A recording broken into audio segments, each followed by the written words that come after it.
Sr. Presidente, Srs. Vereadores, Srs. Deputados, com grande perplexidade ouvimos o PCP e o PS ontem dizer que votariam contra esta proposta por não ter nada a ver com a cidade de Lisboa.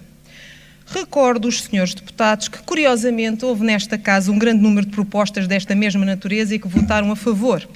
Alguns exemplos. Contra a perseguição judicial por razões políticas de membros da Generalidade da Catalunha, o massacre dos palestinianos por autoridades israelitas, massacre da faixa de Gaza, condenação e preocupação por políticas migratórias norte-americanas, solidariedade ao autarca italiano Domenico Lucano e muitos mais outros votos em que tanto um como o outro votaram a favor. Onde está a vossa coerência? Quer-me parecer que isto é um claro sinal de que os senhores deputados precisam urgentemente de memofante porque essa memória está uma desgraça. E é de memória que estamos aqui a debater hoje.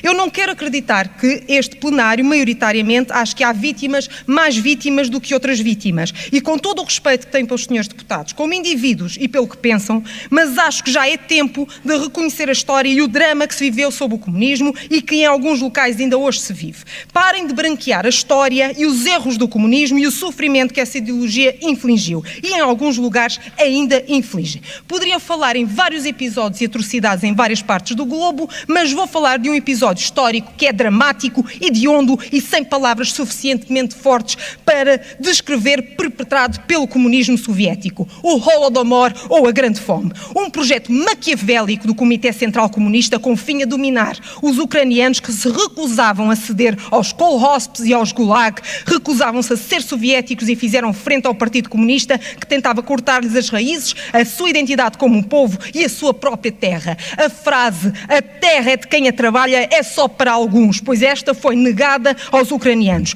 Tudo o que eles cultivaram entre 1932 e 1933 foi-lhes retirado e vendido ao exército alemão ou consumido pela parte russa soviética. Forçaram a fome a milhões, cujos números são ainda incertos devido ao bloqueio russo aos arquivos, mas estimam-se cerca de 10 milhões de vítimas só de fome. É por causa deste período negro da história universal que nasce um mito com fundo de verdade que os comunistas comiam crianças. Sim, houve canibalismo. Sim, aos milhares. O desespero da fome levou à loucura. E se virem os documentos da época, porque penso que os senhores deputados não sabem ler russo, se virem os documentos da época, percebe-se que essa fome foi provocada de forma intencional. Por exemplo, a carta de 15 de março de 1933 do secretário-geral do Partido Comunista da Ucrânia, Stanislav Kossiev, a insatisfatória evolução das sementeiras em numerosas regiões prova que a fome ainda não levou à razão muitos kolkhosianos.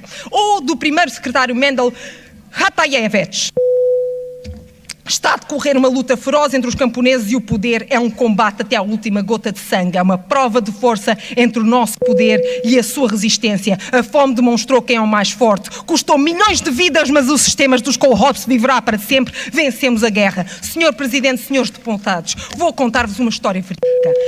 Eu sei que já estou a passar, eu peço desculpa, Senhor Presidente, mas várias pessoas aqui passaram o seu tempo... Se faz favor.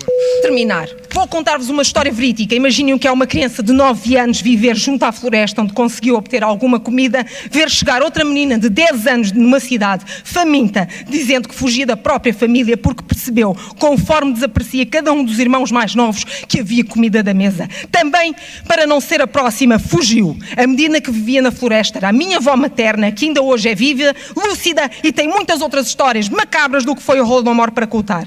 O canibalismo, senhores deputados, foi ao ponto a que as políticas comunistas levaram um povo. O episódio do Holodomor é tão hediondo como o Holocausto. Aliás, qualquer outro sistema repressivo é igualmente condenável. E eu pergunto-vos, afinal, qual é o sistema ditatorial que ainda existe que os digníssimos senhores deputados do PCP não apoiam? Pelos vistos, nenhum. Ou os senhores deputados não querem reconhecer a história, ou para vós há vítimas com pedigree, mais vítimas do que outras. Mas eu não comungo dessa ideia e não é com o meu voto querer compactuar com branqueamentos históricos. Disse.